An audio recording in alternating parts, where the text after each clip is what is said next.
Y vamos a empezar a estudiar otra vez nuestro amado catecismo de Heidelberg. Bueno, ustedes ya estudiaron últimamente la confesión belga y los cánones de Dort, o una versión resumida de los cánones de Dort, con nuestro querido hermano Jan. Bueno, vamos a empezar ahora el catecismo de Heidelberg. Y antes de empezar les voy a leer una pequeña reseña histórica para que ustedes recuerden de dónde viene esto. Este catecismo está a propósito en la página 15, ustedes pueden seguir la lectura si desean. Este catecismo fue compuesto en 1563 a petición de Federico III, príncipe elector del Palatinado en Alemania, redactado por dos catedráticos de la Universidad de Heidelberg, Zacarías Ursino y Gaspar Oleviano. El motivo que llevó a la composición fue la gran ignorancia del pueblo, especialmente de la juventud.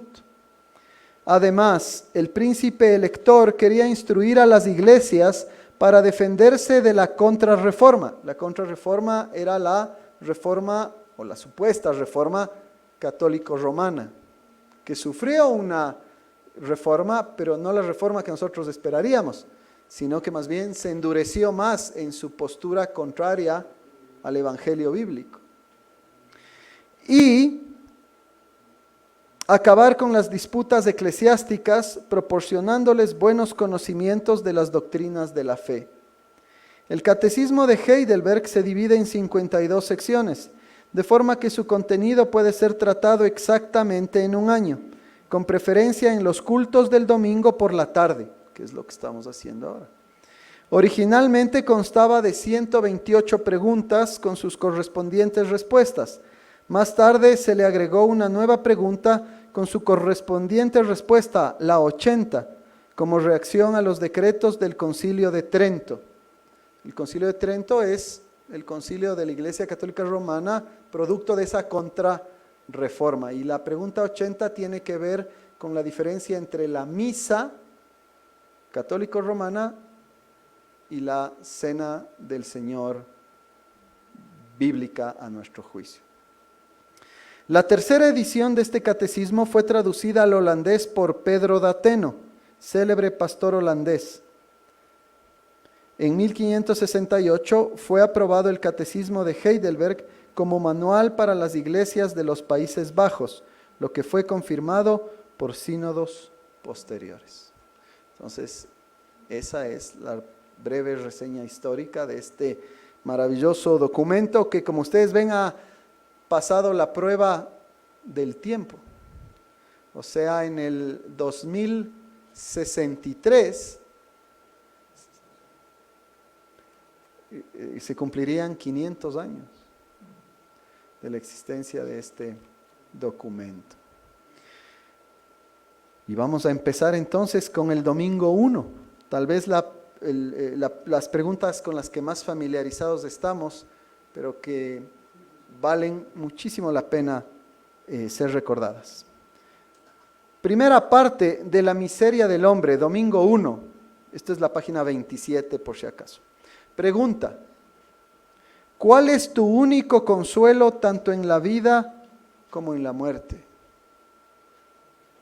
Respuesta: que yo, con cuerpo y alma, tanto en la vida como en la muerte, no me pertenezco a mí mismo, sino a mi fiel Salvador Jesucristo, que me libró del poder del diablo, satisfaciendo enteramente con su preciosa sangre por todos mis pecados, y me guarda de tal manera que sin la voluntad de mi Padre Celestial, ni un solo cabello de mi cabeza puede caer.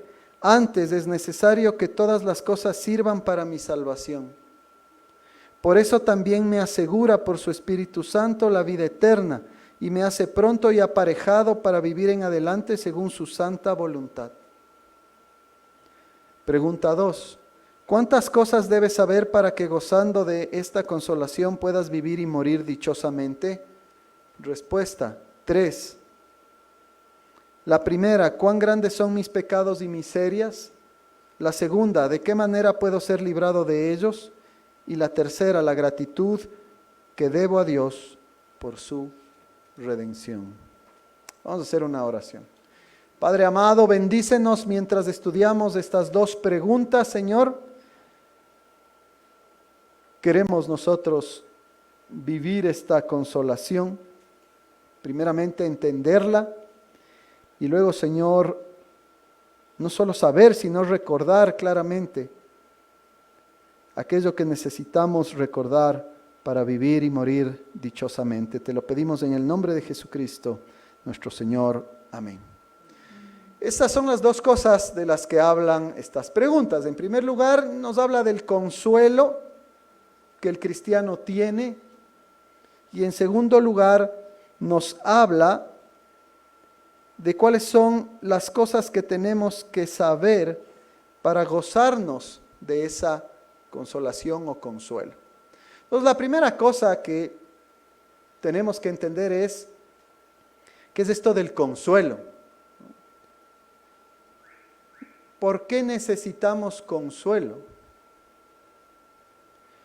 Primeramente, un consuelo es un alivio. Un consuelo es algo que trae satisfacción, es algo que trae paz, es algo que calma, es algo que trae esperanza.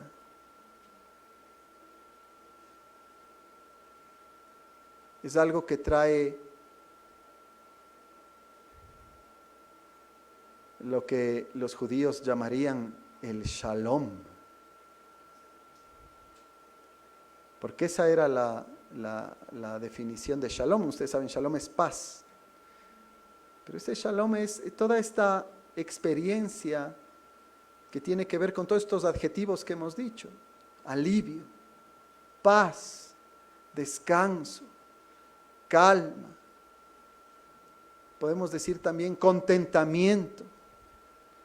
Esa paz que sobrepasa todo entendimiento, en las palabras del apóstol Pablo.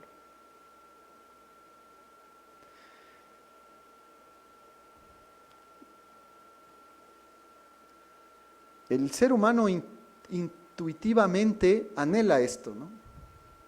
Yo no creo que haya ser humano que no anhele estas cosas. En lo que sí el ser humano se confunde es en que no sabe por qué necesita esto. ¿No? ¿Por qué debería yo necesitar un consuelo, no? Y el único que nos puede dar una respuesta clara a esta necesidad es Dios. Claro, el ser humano sin Dios no toma en cuenta la palabra de Dios. Y al no tomar en cuenta la palabra de Dios, no sabe por qué nosotros necesitamos alivio, por qué necesitamos consuelo. La Biblia es la que nos explica, y es la única realmente, que nos explica por qué necesitamos consuelo. Necesitamos consuelo porque el ser humano fue creado por Dios en total armonía con Dios, en total armonía con su entorno,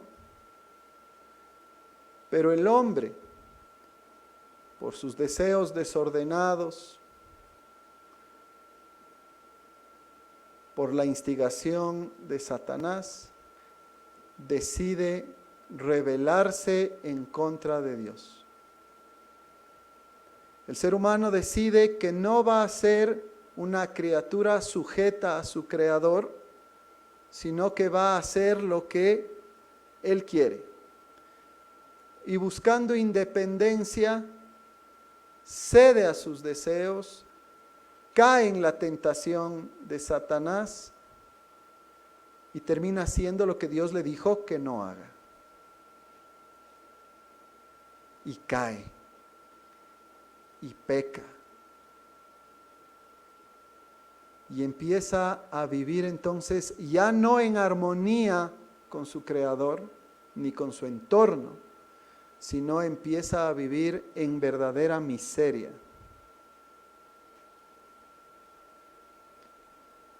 la ira de Dios está ahora sobre el hombre.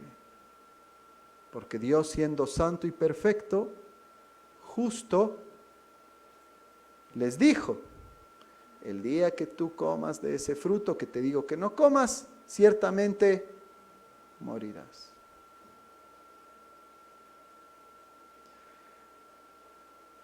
De pura gracia el Señor ha permitido que la humanidad siga con el propósito de salvar a sus elegidos.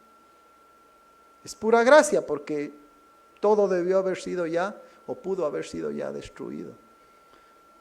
De gracia, de pura misericordia, el Señor permite que las cosas continúen para que su plan redentor pues se haga evidente y su nombre sea glorificado por nosotros, los cristianos agradecidos, y también su justicia se haga presente, tanto en la cruz, donde se paga por el pecado de los cristianos, como en el juicio final, que todavía no hemos experimentado, pero que vendrá un día.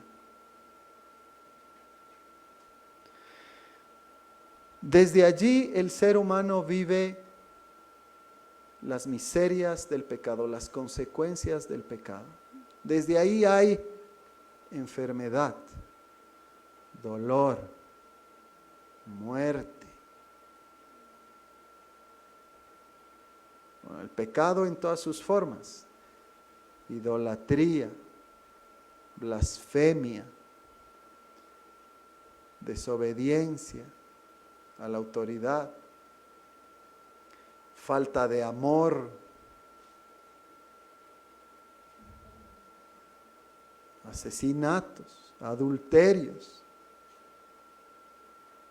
robo, codicias, mentiras, etcétera, etcétera, etcétera.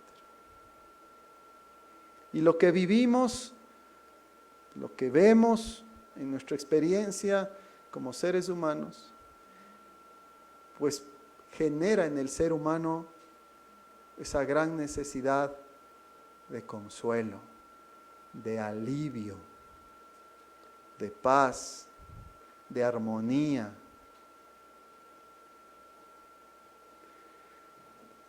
El no cristiano, el que no ha sido regenerado por el Espíritu Santo, ni siquiera lo entiende. No sabe a dónde ir. Sabe que tiene una necesidad y empieza a buscar consuelo en todo lado. Nosotros, cuando éramos no creyentes, lo hemos experimentado. Y empezamos a ir a cualquier parte. Y empezamos a alejarnos aún más del camino de la verdad. El ser humano busca consuelo en relaciones personales, en sustancias, en placeres, en filosofías mentirosas, cualquier cosa literalmente. Aquel que ha sido regenerado por el Espíritu Santo, los cristianos, hemos recibido luz. Y al recibir esa luz, somos capaces entonces de entender el Evangelio y de saber que el único consuelo verdadero es Dios mismo. Expresado de forma real y concreta en la encarnación del Señor Jesucristo y toda su obra de salvación por su pueblo. El único que puede darnos verdadera salvación. El único que puede darnos el amor perfecto que anhelamos. El único que puede amarnos perfectamente. El único que puede cambiarnos, el único que puede transformar nuestros caminos, el único que puede darnos esperanza, perdón y vida eterna. Solo ahí hay consuelo. Solo ahí hay verdadero consuelo. Y de eso es lo que habla esta primera pregunta. Cristiano, ¿cuál es tu único consuelo? Antes de responder cuál es, fíjense que se trata de un único consuelo que ya explicamos es Dios. Pero ese consuelo se vive tanto en la vida o se expresa tanto en la vida como en la muerte. Es un consuelo que nosotros debemos, o dicho de una mejor manera, pienso, del cual debemos agarrarnos durante todos los días de nuestra vida. ¿Por qué? Porque hay otra realidad en el creyente. El creyente, aun cuando ha sido regenerado por el Espíritu de Dios y ha sido ya reconciliado con Dios y vive las promesas del Evangelio y tiene perdón y tiene esperanza de vida eterna, sin embargo todavía va a luchar con el pecado que todavía mora en nosotros.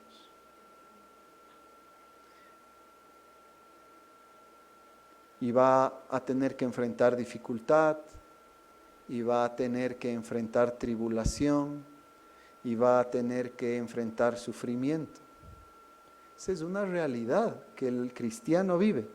No como una condena, porque Cristo se llevó nuestra condena, sino muchas veces incluso como un medio usado por Dios para santificarnos y transformarnos, corregirnos, ayudarnos a crecer, purificar nuestra fe, ayudarnos a ser más maduros, a depender más del Señor, etc.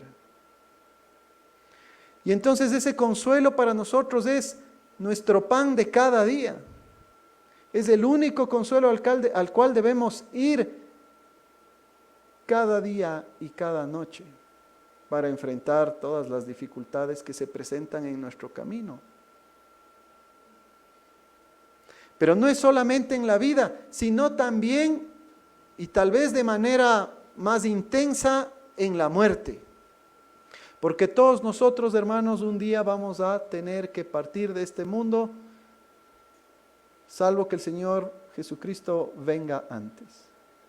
Y en esos momentos previos a nuestra muerte, vamos a tener que pensar ya no en las cosas que pensamos hoy, ¿no? Y que nos aturden o que nos estresan o ¿no? nos preocupan tanto, porque van a perder importancia en muchos sentidos en ese momento. En ese momento, previo a nuestra partida, la pregunta es, ¿estoy bien con Dios?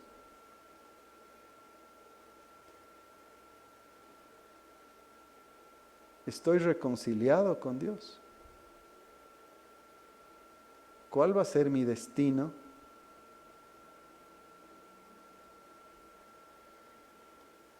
Jesucristo ofrece consuelo verdadero. Jesucristo dice, si tú crees en mí, o en otras palabras, como dijo en Juan, el que cree en mí, ¿no? ¿Qué dice? Aunque esté muerto, vivirá. Esa es la gran promesa para el creyente. Que nuestra existencia no se limita a esto, sino que tenemos un Salvador perfecto que nos limpia de pecado, que nos promete la vida eterna y nos salva del tormento real, eterno, del infierno.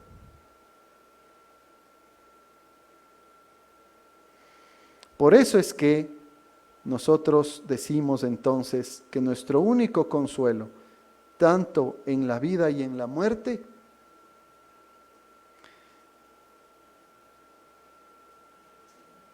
es que no me pertenezco a mí mismo, sino a mi fiel Salvador, Jesucristo.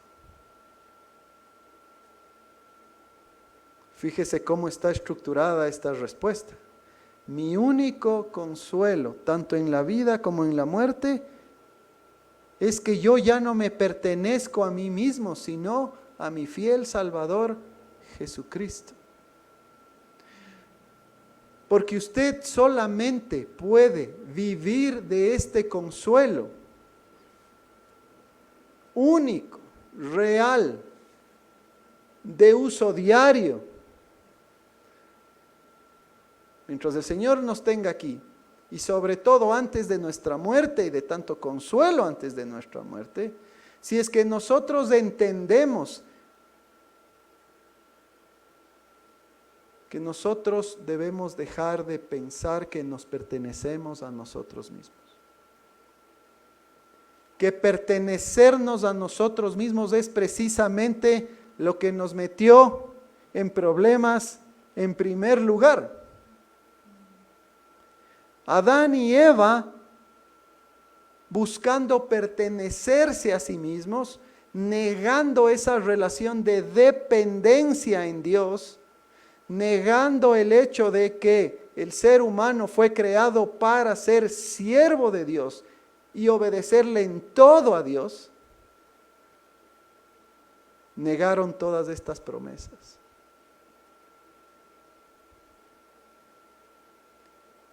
Y buscando entonces hacer su propia voluntad y labrar su propio destino, negaron a Dios. Y negando a Dios, negaron consuelo. Y por eso el ser humano vive la miseria del pecado, las consecuencias del pecado, y busca alivio en cualquier parte. La solución, hermanos, es que entendamos que no nos pertenecemos a nosotros mismos, sino a nuestro fiel Salvador Jesucristo. Es decir, que volvamos a esa relación para la cual fuimos creados.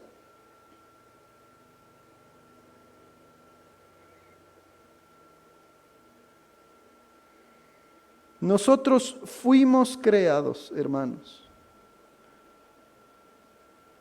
para ser criaturas de Dios, siervos de Dios. Vamos a leer aquí algunos versículos, hermanos. En primer lugar, les invito a 1 Corintios 3:23.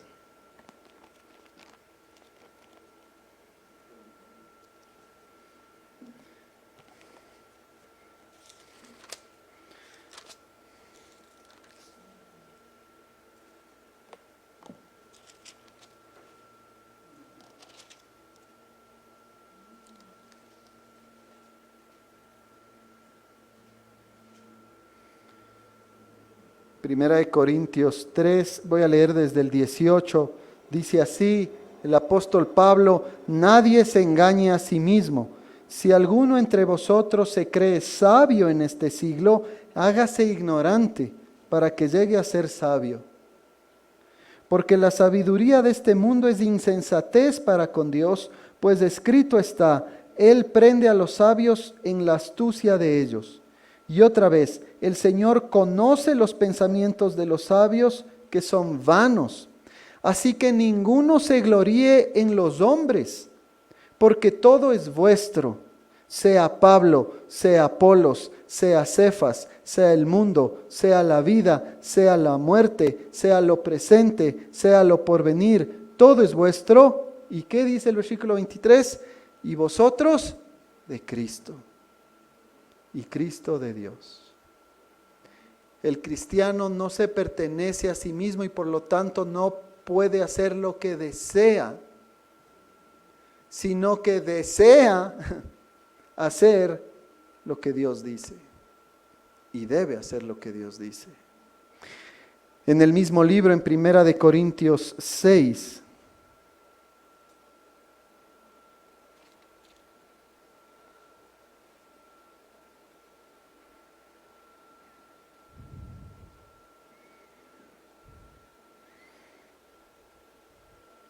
desde el versículo 18, 1 Corintios 6, 18 dice, huid de la fornicación.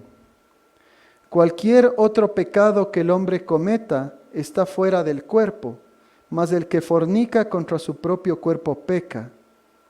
¿O ignoráis que vuestro cuerpo es templo del Espíritu Santo, el cual está en vosotros, el cual tenéis de Dios, y que no sois vuestros? Por eso es que nosotros no podemos hacer lo que queramos con nuestros cuerpos, aunque así pensemos. Porque nuestros cuerpos son de Dios. Ahora son el tabernáculo de Dios, el templo de Dios. Porque habéis sido comprados por precio. Esto es lo que Jesús hizo en la cruz. Entre otras cosas, nos compró en la cruz. Glorificad pues a Dios en vuestro cuerpo y en vuestro espíritu, los cuales son de Dios.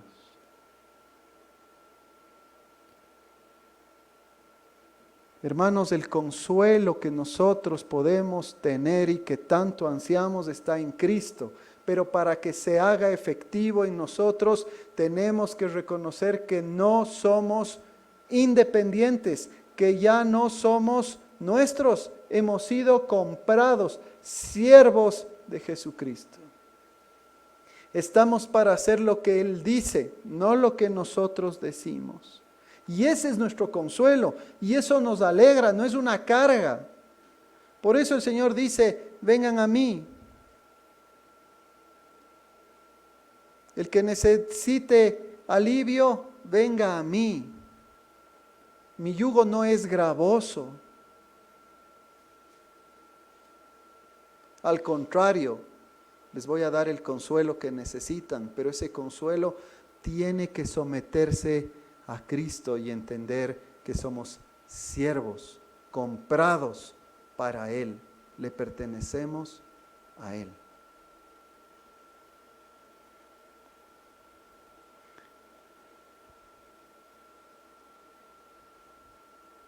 El resto es un resumen de todo lo que viene en todo el catecismo realmente, una explicación de todo lo que hizo Cristo. No vamos a profundizar en ello, pero les voy a mencionar. ¿Qué hizo Cristo entonces para que yo le pertenezca? Mi fiel Salvador Jesucristo me libró del poder del diablo, porque nosotros estábamos sujetos al diablo. Ya no, el cristiano ya no está sujeto al diablo. ¿Cómo hizo eso? Satisfaciendo enteramente con su preciosa sangre por todos mis pecados. Pagó por mis pecados en la cruz. Me libra del diablo y de su poder. Paga por mis pecados en la cruz. Yo ya no soy culpable porque mi pecado ha sido pagado. Mi preocupación ahora en la vida es agradecerle a Él, glorificarle a Él, porque mi pecado ha sido pagado. Y no solo eso, sino que ¿qué más hace? Me guarda, Cristo me guarda, de tal manera que ni un pelo de mi cabeza puede caer sin la voluntad de mi Padre Celestial. Es decir, no pasa absolutamente en mi vida. Yo tengo esa convicción de que no pasa nada en mi vida que Dios no lo quiera. Y ahora Él es mi Padre, por lo tanto lo que sucede de una u otra manera yo lo tomo como bueno para mí. Incluso la alopecia. Ese es un poco el punto. ¿Qué es lo menos grave que nos puede pasar?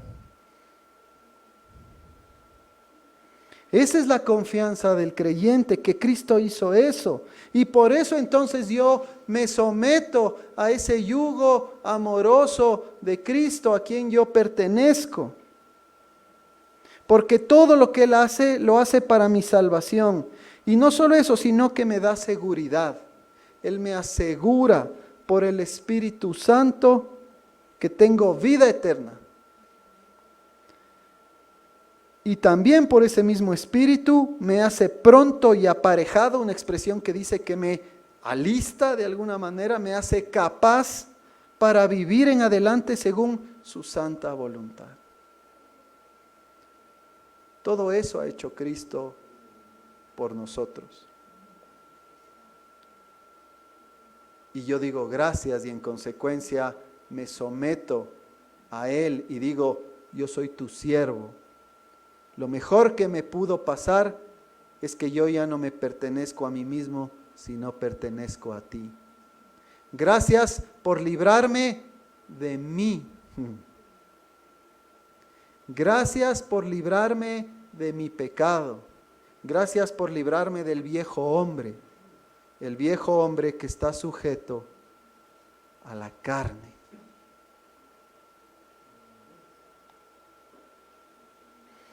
Ese es el gran consuelo que tenemos, hermanos, y que tenemos que afirmar y confirmar entendiendo que somos siervos de Cristo. No somos nosotros nuestros dueños, Cristo es nuestro dueño y debemos vivir así. En toda decisión de la vida, en la más simple hasta la más compleja, todo tenemos que hacerlo, sabiendo que somos siervos de Cristo, no nuestros reyes, Él es nuestro rey. ¿Y cuántas cosas tenemos que saber para gozar de esta consolación en la vida y en la muerte? Son 3 cosas. La primera, usted tiene que saber cuán grandes son sus pecados y miserias. Usted no va a someterse a Cristo, no le va a interesar el Evangelio de Cristo, si es que usted no entiende que sus pecados son grandes. Si usted piensa que es bueno, entonces, bueno, no necesito mucho de Cristo. Una ayudadita quizás, pero no mucho. Y en consecuencia usted no va a apreciar lo que Cristo ha hecho por usted. Usted tiene que saber el problema en el que está metido, sin Cristo. Si usted sabe eso, usted va a vivir una vida gozosa. Pero no solo eso, tiene que saber en segundo lugar la manera en que usted puede ser librado de esos pecados y de esa miseria. Tiene que saber el gran problema en el que el ser humano está, el gran problema en el que el ser humano está sin Cristo, y tiene que saber cómo salir de eso. Y usted solamente puede salir de aquello a través de Cristo, a través de la fe en Él. Pero no solamente eso, sino que hay una tercera cosa necesaria para que usted viva feliz y gozosamente este consuelo. Usted tiene que saber que esa salvación que Cristo le ofrece debe generar una gratitud necesaria que se expresa en obediencia a Él. 3 cosas: la gravedad de nuestro pecado, la salvación en Cristo y la gratitud que los que hemos sido salvados por Cristo le debemos por esa gracia y misericordia que nos ha mostrado. Es interesante, pero hay lugares en donde en lugar de esos 3 puntos se viven 1 o 2 y en consecuencia ese gozo es incompleto, ese consuelo es incompleto.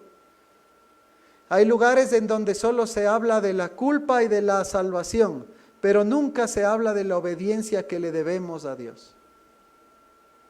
Y es incompleto. Porque entonces usted va a decir que le ama mucho a Dios y que usted es salvo, pero está viviendo como incrédulo, en pecado, en lo mismo. Y ahí no hay consuelo, porque usted mismo va a estar atribulado, caminando por donde no debe caminar, y diciendo una cosa distinta.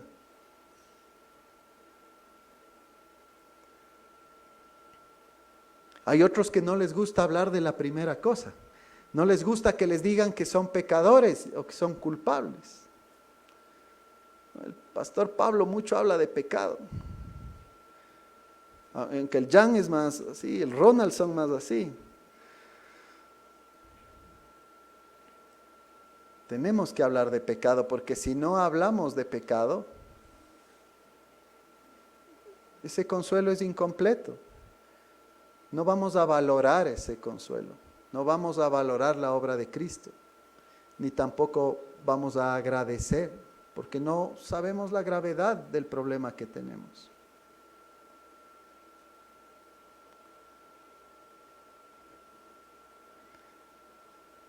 Y otros se olvidan del segundo punto, que en un sentido más o menos es el más importante, pero todos son importantes. Se olvidan de Cristo. Hablan de pecado y de miseria, de culpa y de portarse bien. Digamos, eso usualmente no se encuentra mucho en iglesia, sino esa es una especie de motivación personal, porque el mundo incrédulo se da cuenta de que hay problemas. Claro, no habla de pecado en el sentido bíblico, pero dice hay problemas. ¿Y cómo arreglamos? Dando un salto, no, hay que portarse bien, pues. Y nunca lo logran. ¿Por qué? Porque no está el que puede liberarnos, que es Cristo.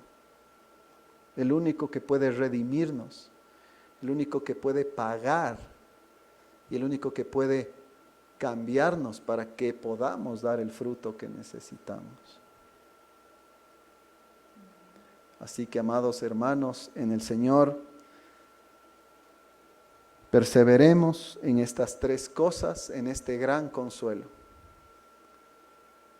Sabiendo que somos pecadores y confesándolo, no para permanecer en ello, sino para buscar redención en Cristo, para perseverar en fe, en arrepentimiento y en adoración a nuestro Salvador. Y sometiendo nuestras vidas a su palabra para vivir según su voluntad. Así usted va a vivir, y cuando nos toque estar en la presencia de Dios, minutos antes, tener una consolación perfecta. A pesar de la circunstancia, incluso gozosa. Porque no nos pertenecemos a nosotros, sino a Jesucristo, el Hijo de Dios. Amén. Oremos. Señor, te damos gracias por recordarnos que el consuelo perfecto está en Cristo y en someternos a Él completa e íntegramente. Ayúdanos, Señor, a perseverar en este consuelo y perdónanos cuando hemos buscado consuelo en otros lugares que al final del día nos han dejado más desconsolados de cómo empezamos. Gracias, Señor, por tener misericordia.